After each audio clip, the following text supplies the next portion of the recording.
Daughter says her father Ronen Engel is finally home after his body is returned to Israel.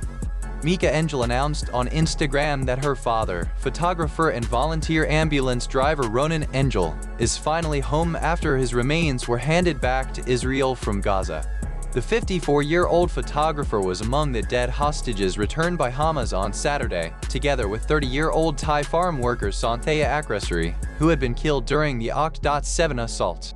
Both bodies are the 11th and 12th of the 28 dead hostages promised under the recent Israel-Hamas ceasefire agreement. While Engel's wife and teenage daughters were freed earlier in the year, the IDF later confirmed that Engel had died while captive. Israel's hostages and missing families forum described him as a man with hands of gold and the soul of an artist. Akrasari, a Thai agricultural worker living at Kibbutz Be'eri, left a 7-year-old daughter and had hoped to return to Thailand to start his own farm. The delayed return of the dead has sparked outrage, as the ceasefire terms required the release of all hostages, living and dead, and Hamas says it is struggling to locate bodies amid Gaza's rubble. Prime Minister Benjamin Netanyahu ordered the Rafah crossing to stay closed until all remains are recovered and the agreement fully implemented. The crossing remains crucial for Palestinians seeking medical aid and for families wishing to reunite.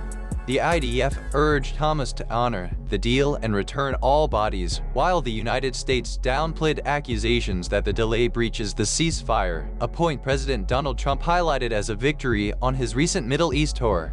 A leaked draft of the agreement acknowledges that Ne'evi Bedi may be immediately accessible. Hamas blames Israeli air strikes and the restriction on heavy machinery for the difficulty in recovering remains. UN humanitarian chief Tom Fletcher warned that Gaza is now a wasteland, with residents sifting through debris for loved ones.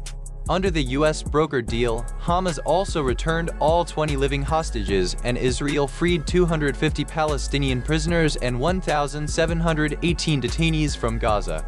On the same day, Hamas reported that 11 members of a Palestinian family were killed by an Israeli tank shell, the deadliest single incident since the ceasefire began.